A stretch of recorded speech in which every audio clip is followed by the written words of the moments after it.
Wotumfo se tutu asante mewra no wotumfo di ntutu akwa premo no masante mama na mo na se tutu apem so di ahini ma ahini ebe ya ahini o wadi na ti de wotumfo 1847 no na eye abrofo sebie so sebie nyato omo besesa eye asante ejapade na ebra na probe refi asante koso hene otumfo se tutu the second edi eye sagranti wo enfie wo hane aduonu mu no Oma asanteman na so washa asanteman bo se niema hodua broni be fa ye no efa e wo Canadian museum no ababedu na English abutimemo no so so ahye ho bo se omo de beba eye bosumi mu na so omo de ba e baba be di enfie mako ensia na afei so asako na essence e probably refer santokotoka hen wo ya achede ko twede mponyankopon e de no acha asanteman e de na acha gan na asanteman so aba no ade wo se bia no sebie son sebie nyato wo opem so abriso na neema no nsa beka enu ntinne Alandu Media ho se yesum na no ne yesum Ghana ne ntino aba eye Manhyia museum aye renovation aye museum no for enu nti kan ye be to ya no ye de be medini de ye ba ko pe eye ma ne kozia ne hu ne fa dwumade ni na oba hin bebre ana opoku ara no ma wa no asante kotoko no no so ni ebe di akwa abwa eti one to na sabra abwa ya di etiri bato asabi no fititi o efititi o ma ade anu ya fa the recommissioning of the Manhyia Palace Museum by His Majesty Otumfuo Osei-Tutu II as part of His market, the 25th anniversary of His Majesty. We shall all be waiting for the gracious speech of His Majesty after the tour.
This afternoon will be 100 years next year. Originally built as a residential college for my granduncle, Rapper the First in 1925. Was turned into a museum by my brother, before Bukhari II. Memory of the adversities to see Dr. Chris Boston and Dr. Tristram Hunt, who promised they would come when all had been cleared and the objects are home with us. I'm so happy to hear the MOU signed with the British Museum partly on technical support, and especially conservation models of the objects has begun, and that tools for this have been secured. But out of this, a visiting curatorship has also been agreed upon. We have just heard what some of the partners have to say in the backing of multilateral institutions such as UNESCO. We have also heard from two people appointed to handle the negotiation issues, Professor Malcolm MacLeod, whose book, Images of Ghana, and Ivo Andreas, A History of Manhyia Palace Museum, has been launched in additional specific literature of museology in Asante in the last 200 years. We all accept that there are universal values of culture which attract people from different ethnic groups, nationalities, and beliefs. The reactions of these objects coming home were ample evidence of this. But we must also realize that cultural changes and bereavement are part of human nature, and to that extent, contemporary artistic creations cannot escape from these human preferences, sometimes also generational. Previously, many art historians discarded the idea of African art yet the Black race came with its own forms, whether from Southern Africa or the eastern side of the continent. That denial was not surprising under implantation of external cultures. What was also not surprising was again the denial that art markets and auction houses existed in parts of Africa, including Asante in the 1800s. If these have been proved wrong with research and scholarship, including art histories of the continent now taught in universities, home and abroad, there's a current challenge we also need to look at. Most of the returned objects in this exhibition were made by Asante Royal artisans, or the group we call Uniform, who still practice their trade and have been doing so since Asante was founded. Many are resident artists. It took time before they were licensed to go commercial and into the open markets. Now the world is an open place and trade and business knows no boundaries. It's a market that determines many of the choices we make and the things we buy. If there is freedom from royal artisans to be liberal from palace impositions and participation in the open markets, it brings some personal wealth or income for families and should absolutely be encouraged. There is a reverse side that could be worrying. Markets are markets, and those who invest in African art these days do so and trade in futures. There are many galleries springing up in modern African cities, and there are reviews of contemporary African art in major media that include CNN, Bloomsbury, CBS, SABC, of young African artists who have graduated from our schools within the continent and abroad. Many of their products are sadly not in African galleries for sale and are easily bought by non-African with interest in them or to be branded and marketed for bigger profits. It's the market. What can we do to save some of the creative energies of especially contemporary artists? In some of the exhibition, objects were taken forcibly at war and sometimes at feet. The ones that have been produced and brought from Africa today are at the dictates of the markets. From the LC palace in France to homes of prime ministers of Europe and middle and upper class individuals. These are artworks These artworks are precious objects that will be worth millions in the future. Will many Africans have to travel to see these in future? I asked the Manhyia Palace to design a project to support traditional art in Ghana. We'll be collaborating with the KNUST College of Art and some of our partners, including the British Museum, the Victoria and Albert Museum, the British Airways and IAG Cargo to support this. In 10 years from 2025, it will institute 3 prizes a year for traditional finance. The works of major finalists will not only be purchased for the African Contemporary Court Art Museum, so we can help retain some of the creative art products in this country.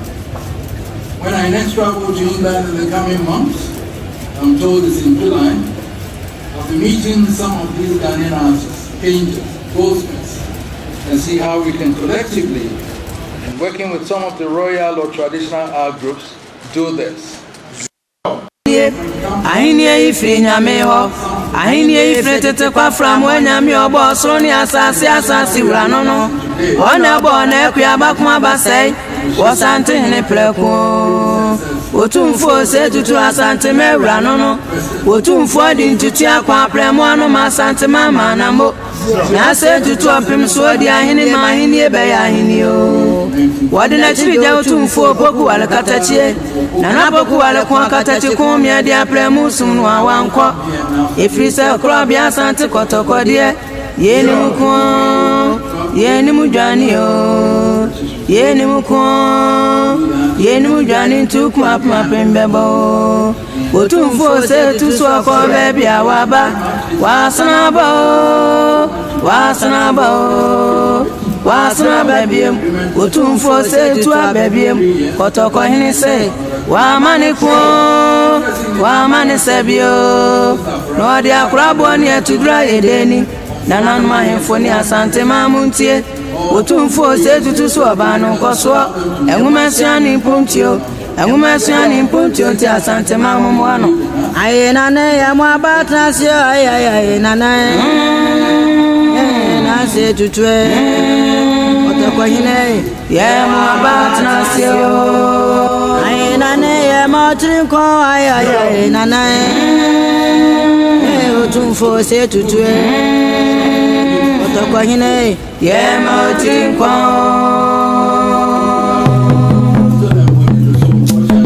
And I believe within the period that they are being displayed here, you make an effort, everybody, to come and visit, to see it yourselves, to believe that yes, we have this, yes, these were created by our own artisans. Yes, we ask ourselves, are we able to do that in this modern day? In those days, in 1874 and early on, if we are artisans who have not been to universities being able to create this, why can't we do this now? So that is also a challenge to our students, as a challenge to our young people and all that, to be able to be creative enough to be able to design these arts. So the spirit is back here. And everybody should please visit. The sword is there, the Jimja is there, everything up there are all being displayed for you to see that yes, as you said, when they ransacked it, yes, it was true. Yes, they are still giving our effort, but we also are happy that they agreed to return some of these to us for display for our people to see it. Thank you. Let us accept that today is a day for Ashanti, it's a day for the Black African continent, that the spirit that we go and share is back with us again today. Thank you very much. Oba asante kotoko kufo okun afrana nanom yakun anu ohye kotoko jemi bi okunfo ne to the exhibition hall.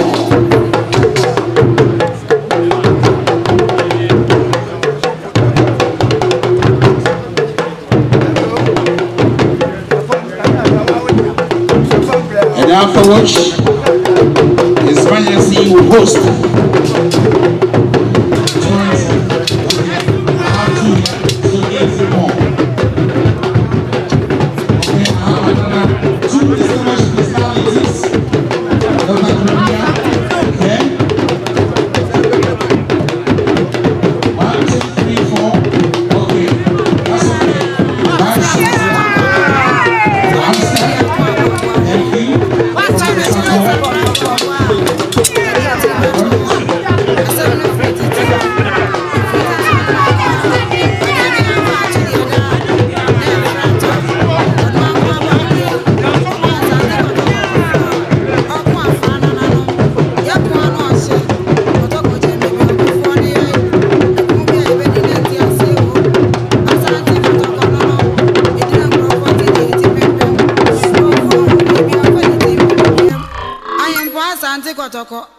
afọ